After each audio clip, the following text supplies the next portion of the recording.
Hi friends, तर आज आपण मस्त चमचमीत अशी लग्न कार्यामध्ये किंवा कोणत्याही शुभ कार्यामध्ये ताटात वाढली जाणारी आचारी स्टाईल वांग बटाट्याची भाजी बघणार आहोत. अगदी लग्नात किंवा कुठल्याही शुभ कार्यात बनते तशीच ही घरीसुद्धा बनते. तर ही झटपट बनणारी भाजी कशी बनवायची ते आज मी दाखवलेलं आहे. अगदी सोपी पद्धत आहे, झटपट बनते आणि टेस्ट सेम टू सेम आपण जे बाहेर खातो तशीच बनते. तर चला तर मग वेळ न घालवता ही आचारी स्टाईल वांग बटाट्याची भाजी कशी बनवायची ते पाहूयात. तर भाजी बनवण्यासाठी इथे मी 3 वांगी घेतलेली आहे आणि 1 बटाटा घेतलेला आहे. बटाट्याचे साल काढून घेतलेले आहेत. ही भाजी मी 2 जणांसाठी कशी बनवायची ते दाखवते. तर आता आपण बटाट्याचे साल काढून घेतलेले आहे. हा बटाटा आपण चिरून घेणार आहोत. तर बटाट्याचे मधोमध 2 काप करून घ्यायचे आणि नंतर असे उभे 3 काप करायचे. शक्यतो मोठ्या साईजमध्ये बटाटा कट करून घ्यायचा. तुम्ही पाहू शकता की मी याचे चांगले मोठे मोठे काप करून घेतलेले आहे. छोटे काप केले तर बटाटा शिजल्यानंतर तो असा त्यामध्ये वितळू शकतो किंवा त्याच्यात विरघळू शकतो. त्यामुळे त्याची तशी चव येत नाही, टेक्स्चर येत नाही भाजीला. त्यामुळे बटाट्याचे मोठे काप करून घ्यायचे. तर आता हा पण बटाटा चिरून घेतलेला आहे. तर हा आपण पाण्यामध्ये घालून घेणार आहोत. इथे मी एका बाउलमध्ये साधारण 2 ग्लास पाणी घेतलेलं आहे. यामध्ये आपण थोडंसं मीठ घालणार आहोत. मिठामुळे जो बटाट्याचा स्टार्च आहे किंवा जो बटाट्याला काही घाण असेल ती सगळी निघून जाईल आणि बटाटा काळाही पडणार नाही. त्यामुळे आपण बटाटा यामध्ये घालून ठेवणार आहोत. तुम्ही जर भाजी जास्त प्रमाणात बनवत असाल तर त्यानुसार तुम्ही भाज्यांचं प्रमाण वाढवू शकता. तर आपण बटाटा यामध्ये घालून ठेवला आहे. त्याचप्रमाणे आता आपण वांगं कट करून घेणार आहोत. वांग्याचं थोडंसं मी देठ कट करून घेते आधी आणि देठ कट केल्यानंतर आपण तो वांग कट करून घेणार आहोत. वांग आधी असं उभं कापून घ्यायचं, जेणेकरून वांग्यामध्ये काही किडी आळ्या तर नाही येत ना ते तुम्हाला कळू शकतं. त्यानंतर वांग्याचे असे मधून 2 काप करायचे. वांग स्वच्छ आहे का बघायचं आणि याचे उभे 2 काप केल्यानंतर पुन्हा त्याचे चौकोनी काप करून घ्यायचे. याचप्रमाणे आपण राहिलेल्या वांग्याचेही काप करून घेणार आहोत. वांगंही आपण जास्त बारीक चिरणार नाही आहोत, कारण वांगंही बारीक झाल्यानंतर असं शिजल्यानंतर मशी होतं. त्यामुळे आपण हे असं बारीक चिरून न घेता मोठ्या साईजमध्ये ठेवणार आहोत. आता आपण ज्या पाण्यामध्ये बटाटा ठेवलेला त्याच पाण्यामध्ये वांगं घालणार आहोत. तुम्हाला हवं असेल तर तुम्ही वेगळं वांग आणि बटाटा ठेवू शकता. मी एकाच पाण्यात ठेवलेले आहेत. तर वांगंही काळं पडत नाही पाण्यामध्ये घातल्यानंतर, त्यामुळे वांगंही आपण पाण्यामध्ये घालून ठेवणार आहोत. तर हे व्यवस्थित आपण असं ठेवून देणार आहोत बाजूला.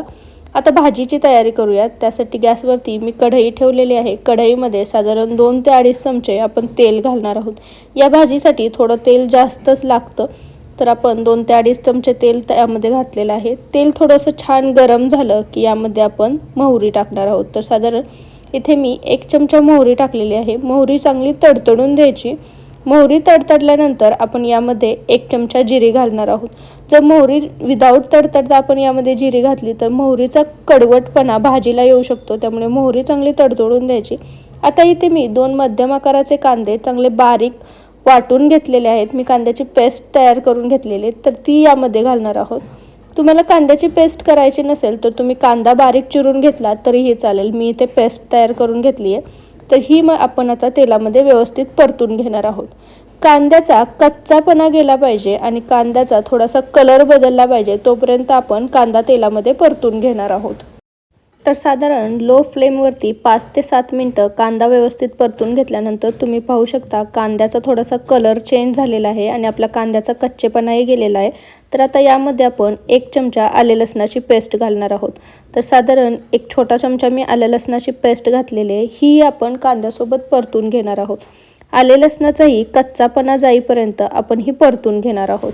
साधारण 1-2 मिनटं हे व्यवस्थित परतल्यानंतर यामध्ये आता मी 1 छोटा टोमॅटो बारीक करून घेतलेला, त्याची प्युरी करून घेतलेली आहे, ती यामध्ये घालते. टोमॅटो तुम्ही बारीक चिरूनही घालू शकता. मी इथे कांद्याची आणि टोमॅटोची प्युरीच वापरलेली आहे. तर हे व्यवस्थित आपण मिक्स करून घेणार आहोत. आता आपण टोमॅटोला व्यवस्थित तेल सुटेपर्यंत परतून घेणार आहोत. कांद्यातलं आणि टोमॅटोतलं मॉइश्चर आपल्याला पूर्ण आटवून घ्यायचं आहे. टोमॅटोला व्यवस्थित तेल सुटेपर्यंत आपण हे छान हलवून परतत घेणार आहोत. गॅसची फ्लेम आपण सर्व प्रोसेसमध्ये लो टू मीडियमच ठेवणार आहोत.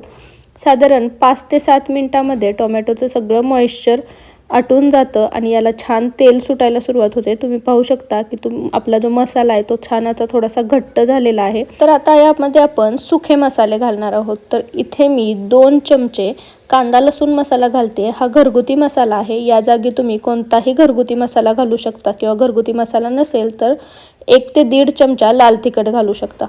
थोडीशी मी अर्धा चमचा हळद घालत आहे।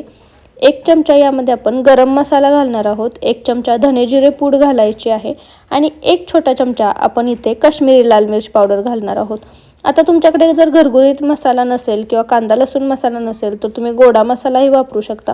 तर आता हे सगळे मसाले आपण कांदा आणि टोमॅटो सोबत व्यवस्थित परतून घेणार आहोत। हे व्यवस्थित परतून घ्यायचे। हे व्यवस्थित परतल्यानंतर यामध्ये आपण बारीक चिरलेली कोथिंबीर घालणार आहोत आणि कोथिंबीरही आपण यासोबत मिक्स करून घेणार आहोत। कोथिंबीर आपण या स्टेजला घातल्यामुळे कोथिंबीर छानपणे मसाल्यामध्ये मिक्स होते आणि त्यामुळे मसाल्याला छान तेल सुटतं। आता यामध्ये आपण चवीनुसार मीठ घालणार आहोत। मसाले सर्व एकजीव झाल्यानंतर यामध्ये आपण साधारण 1 छोटी वाटी कोमट पाणी घालणार आहोत। कोमट पाणी आपण या स्टेजला घातल्यामुळे मसाले करपत नाहीत आणि जे आपले टोमॅटोचं वाटण आहे ते सर्व मसाले व्यवस्थित शिजले जातात। तर आपण यामध्ये कोमट पाणी घालून हे व्यवस्थित हलवून घेणार आहोत आणि यावरती झाकण ठेवून साधारण 5 ते 7 मिनिटं हे मसाले छान शिजवून घेणार आहोत। तर या वाटणामध्येच आपण हे मसाले शिजवून घ्यायचे आहेत, त्यासाठी आपण यावरती झाकण ठेवणार आहोत। साधारण 5 ते 7 मिनिटांनंतर आपण झाकण उघडून पाहणार आहोत। तुम्ही पाहू शकता की हे मसाल्यांना छान तेल सुटलेलं आहे आणि हे मसालेही छान शिजलेले आहेत। यातला सगळा कच्चापणा निघून जातो आणि हे वाटण एकजीव झालेलं असतं। तर आता यामध्ये आपण 2 चमचे कूट घालणार आहोत। दाण्यांचा कूट आहे हा। शेंगदाणे मी भाजून घेतलेले होते आणि बारीक करून हा कूट केलेला आहे। तर हा आपण यामध्ये घालणार आहोत आणि हाही आपण मसाल्यासोबत व्यवस्थित मिक्स करणार आहोत। तुम्हाला जर शेंगदाण्यांचा पूर्ण कूट वापरायचा नसेल तर थोडंसं खोबरं आपण बारीक करून ते यामध्ये घातलं तरीही चालेल। आता आपण परत झाकण ठेवून हे 2 ते 3 मिनिटं याची वाफ काढून घेणार आहोत। तर 2 ते 3 मिनिटांनी हे पुन्हा एकदा हलवून घ्यायचे। आपले मसाले आपल्या वाटणासोबत व्यवस्थित मिक्स झालेले आहेत। मसाल्यांना छान तेल सुटलेलं आहे, सगळा याचा कच्चेपणा निघून गेलेला आहे। तर आपलं वाटण व्यवस्थित तयार झालेलं आहे। आता यामध्ये आपण या स्टेजला बटाटे घालणार आहोत। आपण आधी बटाटा घालणार आहोत। बटाटा शिजायला वेळ लागतो, त्यामुळे बटाटा आपण आधी घालून घेणार आहोत। वांग आपण थोड्या वेळानंतर घालणार आहोत। बटाटा आपण व्यवस्थित सगळा मसाल्यामध्ये एकजीव करून घेणार आहोत। हा एकजीव केल्यानंतर यामध्ये आपण थोडंसं पाणी घालून घेणार आहोत। तर मी इथे कोमट पाणी करून घेतलेलं आहे, त्याचाच वापर करते, थंड पाण्याचा वापर करत नाहीये। तर कोमट पाणी आपण साधारण अर्धा ग्लास यामध्ये घातलेलं आहे। हे व्यवस्थित मिक्स करून घ्यायचं। आता आपण यावरती झाकण ठेवून साधारण 5 ते 7 मिनिटं बटाटा व्यवस्थित वाफलून घेणार आहोत। साधारण 70 ते 80% बटाटा व्यवस्थित शिजला पाहिजे। तर यावरती झाकण ठेवून आपण बटाटा छान वाफलून घेणार आहोत। 5 ते 7 मिनिटं बटाटा व्यवस्थित वाफलून घेतल्यानंतर तुम्ही पाहू शकता की यातलं पाणीही बऱ्यापैकी आटलेलं आहे आणि बटाटाही आपला व्यवस्थित शिजला गेलेला आहे। साधारण 50 ते 60% बटाटा व्यवस्थित शिजला जातो। तर आता हे व्यवस्थित मिक्स केल्यानंतर आपण यामध्ये वांग्याच्या फोडी टाकणार आहोत।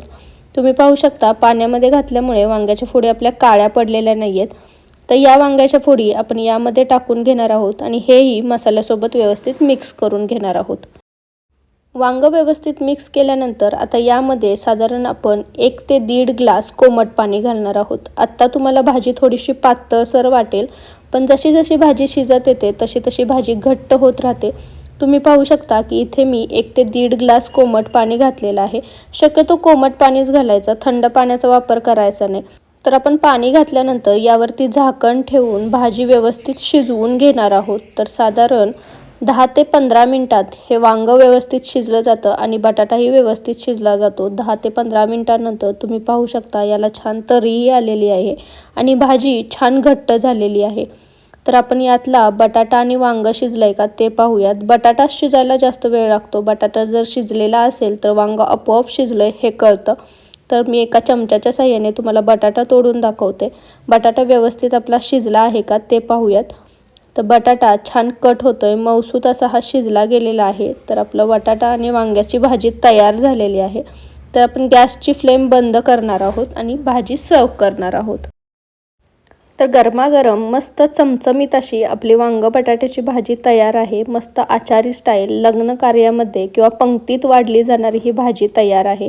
तुम्ही ही चपातीसोबत किंवा भाकरीसोबतही खाऊ शकता. पुरीसोबतही ही खूप छान लागते. तर अशी ही चमचमीत आचारी स्टाईल वांग बटाट्याची भाजी तुम्ही नक्की बनवून पहा. कशी झालेली हे मला कमेंटमध्ये सांगायला विसरू नका. रेसिपी आवडली असेल तर रेसिपीला एक लाईक नक्की करा आणि तुमच्या फॅमिली आणि फ्रेंड्ससोबत याची लिंक नक्की शेअर करा. तुम्ही जर माझ्या चॅनलवर नवीन असाल तर चॅनलला नक्की सबस्क्राईब करा आणि जवळचे बेल आयकॉनही दाबा. त्याने माझ्या चॅनलवरच्या नवीन नवीन रेसिपींचे नोटिफिकेशन तुम्हाला मिळत राहतील. पुन्हा भेटू अशीच एक रेसिपी घेऊन. तोपर्यंत थँक्यू.